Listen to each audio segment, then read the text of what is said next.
Bonjour à tous, bienvenue dans cette toute nouvelle vidéo. Aujourd'hui, vous souhaiterais de vous parler Shinomura, le kaiju muto, enfin une espèce d'insecte, un insecte mutant qui a fait son apparition dans le comic de Godzilla 2014. Godzilla Awakening, qui est un peu le spin-off à Godzilla 1, donc bien avant les événements du film de Garde Edward. Je vais d'abord vous expliquer un peu ce kaiju et bien d'autres encore. Il a été aperçu au Japon surtout, et il a été mort sur atoll de Bikini quand ils ont fait la soi-disant essai nucléaire de 1954 pour faire croire au monde entier qu'ils faisaient un test de bombe nucléaire, sauf c'était pour tuer Godzilla et Shinomura.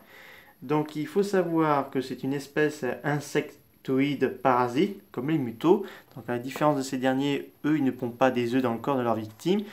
Eux, ils raffolent le nucléaire. Quand ils absorbent la radiation, ils grossissent et ils grandissent à tel point qu'il peut, unir leurs forces, c'est-à-dire qu'il peut se fusionner avec un autre Shinomura pour devenir encore plus gros et encore plus agressif et tout. On a vu ça dans le comic.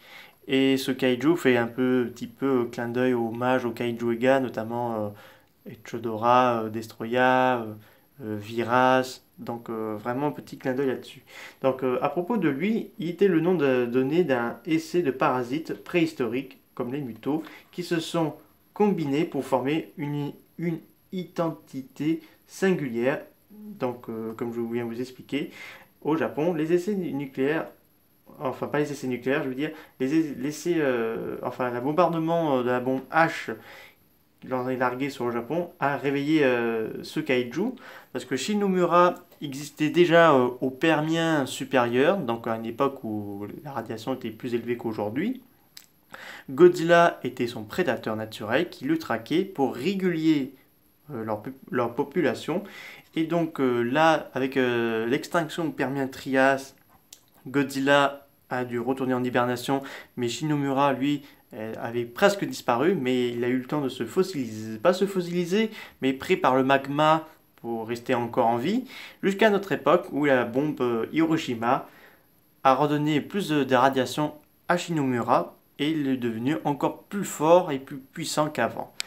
Il faut savoir que sur Hiroshima est généré deux corps séparés avant de fusionner en organismes singuliers. Donc il faut savoir qu'il y en avait deux. Donc l'un qui était séparé de l'autre depuis un bon moment et les deux se sont retrouvés. Alors, il a suscité de la colère de Godzilla et a combattu ces deux anciens prédateurs, à travers le monde. Parce que Godzilla a traqué le premier Shinomura un peu partout dans le globe pour le poursuivre, parce que Godzilla a une relation assez, disons, prédateur-alpha, parce qu'il doit protéger l'équilibre. Par exemple, il faut savoir que dès que son première apparition de Shinomura, Godzilla l'a poursuivi. Ça a commencé en 1946 à Novosibirsk, en Russie, en 1946, où Godzilla et Shinomura s'affrontaient. Puis ce sera en Australie occidentale à Busselton, en 1947. Suivi de l'île de Moanta, en 1948.